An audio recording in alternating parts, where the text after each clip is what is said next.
start out, maybe it starts with By Your Side by Sade, because I'm sitting next to you by your side in the car. And then One gloomy morning in Edinburgh, Sam Heughan woke with a sense of unease that had settled in his chest like a cold weight, the kind of dread that no amount of dawn light could dissipate. And on the antique wooden table of his modest hotel room lay an envelope, thick and unmarked, no return address, only a handwritten note in black ink that seemed to carry a silent urgency.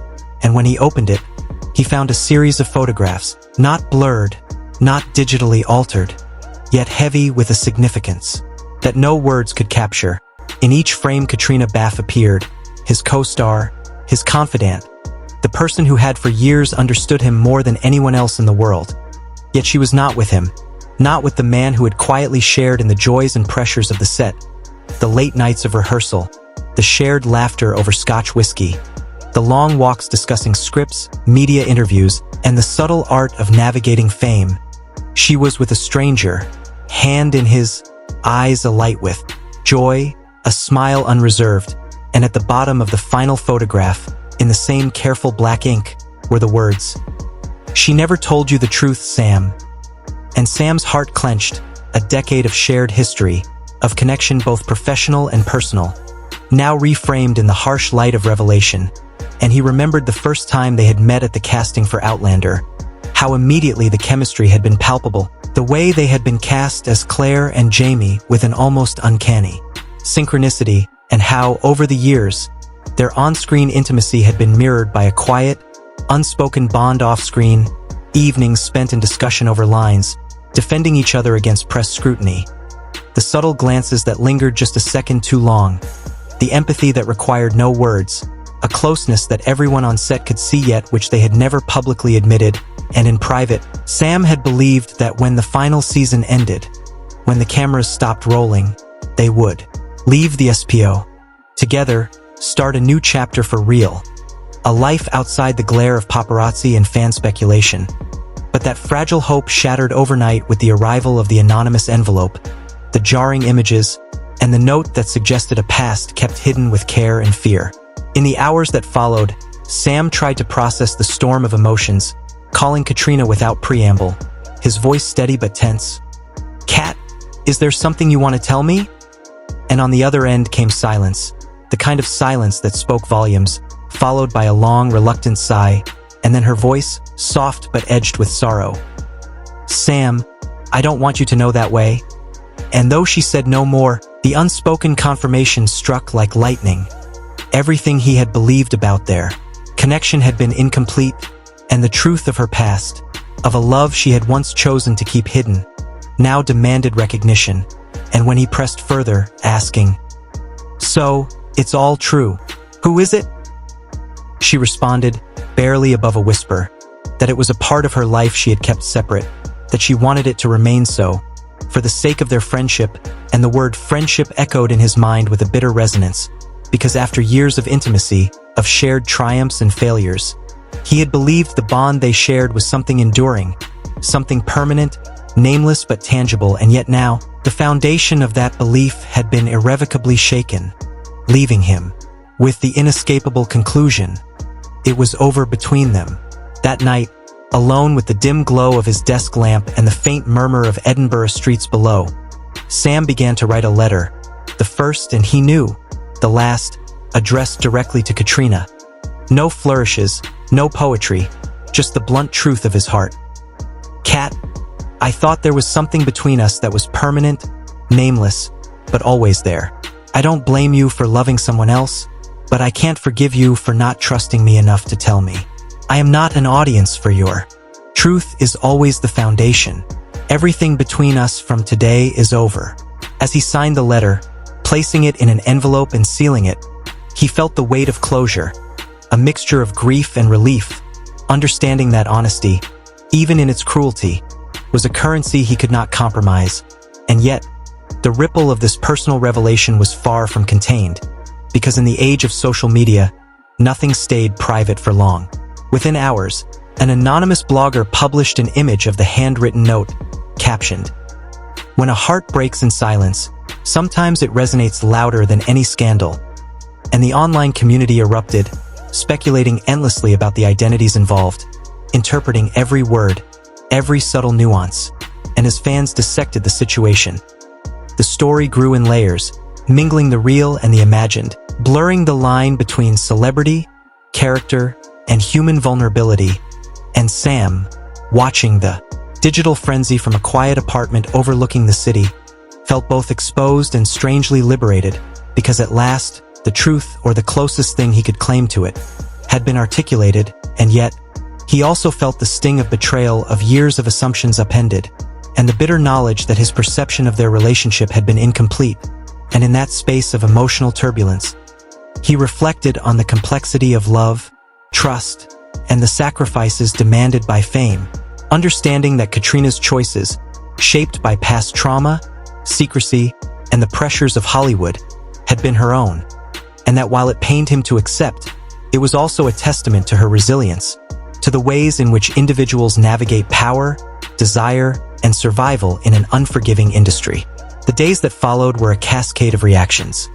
Some fans expressed outrage on social media, feeling that Sam had been wronged, while others defended Caitriona, citing the impossible pressures faced by women in the public eye and the moral ambiguity of secrecy in a career where professional destiny, and as online discussions swirled, Sam retreated into the quiet of his home, walking along the cobbled streets of Edinburgh, revisiting memories of shared scenes of laughter, of intimacy that had been real yet constrained by circumstance.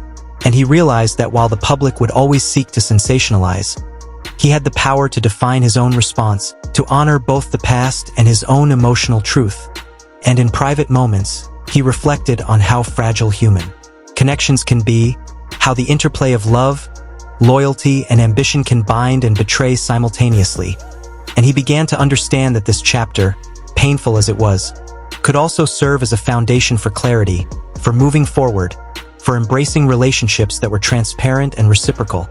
And as the sun set behind the spires of the city, casting a soft glow over the historic stone buildings, Sam resolved that his next actions, whether public or private, would be guided by integrity, and a refusal to compromise the honesty of his own heart, acknowledging that while the romance with Caitriona was irrevocably altered by the revelation, the bond they had shared would remain a profound influence on his understanding of love, trust, and the human cost of silence, and that in the complex web of fame, friendship, and passion, sometimes the most radical act of courage is to speak the truth, accept its consequences, and let the past settle where it must, leaving room for new beginnings, even amidst heartbreak. And in that knowledge, Sam found a quiet strength, a resolution to carry forward, tempered by grief but illuminated by clarity, a recognition that in the interplay of celebrity and personal life, honesty, though painful, was the only currency worth keeping, and that the lessons learned in the shadow of loss, secrecy, and revelation would shape the rest of his life, guiding him through future relationships, professional decisions, and the ongoing negotiation between private truth, and public perception, leaving the narrative of Sam and Caitriona as both a cautionary tale and a testament to the enduring, often unspoken, power of human connection in the face of If you've ever bought, I know. A ring Yeah, the emerald ring. that I found that was on loan for our movie materialists. Fans were immediately divided into two camps, a split that reflected the intensity of the emotions and history between Sam Heughan and Caitriona Balfe. And within hours of the anonymous letter and the photos being circulated, social media became a battlefield of empathy, speculation, and loyalty, with those who supported Sam arguing passionately that he had been betrayed by the person he had cherished, someone who had been his closest confidant, co-star, and, in the quiet hours, the one person who had truly understood him through the pressures of fame, the long nights on set, the scrutiny of media, and the relentless public attention, while Caitriona's defenders countered with equally fervent voices insisting that she had a right to privacy, that her personal life, especially a chapter from her past, was hers alone to navigate, and that Sam's reaction, however understandable, was an emotional overreach, creating a social media storm that saw hashtags such as #TeamSam and #StandByCat trending at the very top of Twitter within 48 hours, generating tens of thousands of posts, retweets, and comments from fans around the globe, and as the debate intensified, additional voices emerged to provide context.